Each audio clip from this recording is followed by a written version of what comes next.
एक वक्त था जब चंगेज खान का नाम सुनते ही सल्तनतें कांपने लगती थीं। वो जिस शहर पर चढ़ाई करता वहां खून की नदियां बह जाया करती थीं। लेकिन एक दिन एक मामूली सा चरवाहा इस खूंखार शासक के सामने ऐसा सच बोल गया कि चंगेज खान के हाथ रुक गए।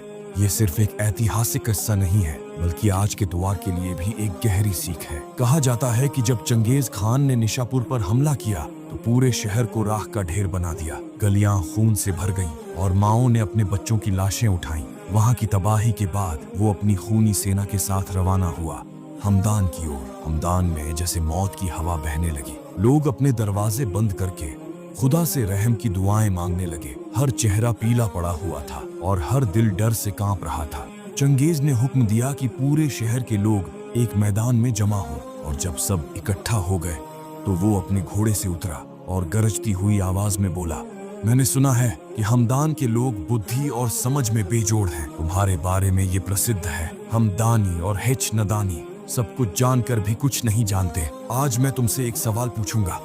अगर तुमने सही जवाब दिया तो तुम्हें जिंदगी मिलेगी, लेकिन अगर जवाब गलत हुआ तो यही मैदान तुम्हारी कब्रें बन जाएगा। फिर उसने सवाल किया, एक ऐसा सवाल जिस पर पूरे शहर का मुकद्दर टिका था। सवाल ये है, क्या मैं खुदा की तरफ से आया हूँ या अपनी मर्जी से? सारा मजमा सन्नाटे में डूब गया। एक पल के लिए जैसे वक्त थम गया। हमदान के उलेमा, बुजुर्ग और विद्वान लोग सर जोड़कर बैठ गए और उस सवाल का जवाब ढूंढने लगे, लेकिन कोई भी कोई फैसला नहीं कर पाया, क्योंकि सिर्फ एक शब्द पूरे शहर की जान का फैसला बन सकता था।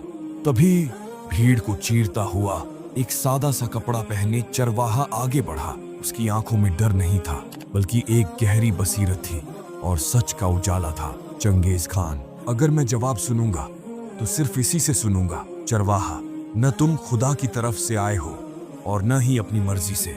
तुम्हें हमारे कर्म यहाँ लाए हैं। जब हमने अक़ल और इल्म को ठुकराया, इंसाफ को दफन किया और जाहिलों, बेवकूफों और चापलूसों को लीडर बना दिया, तो फिर हमें तुम जैसे आफत का सामना तो करना ही था। तुम हमारे गुनाहों की सजा हो।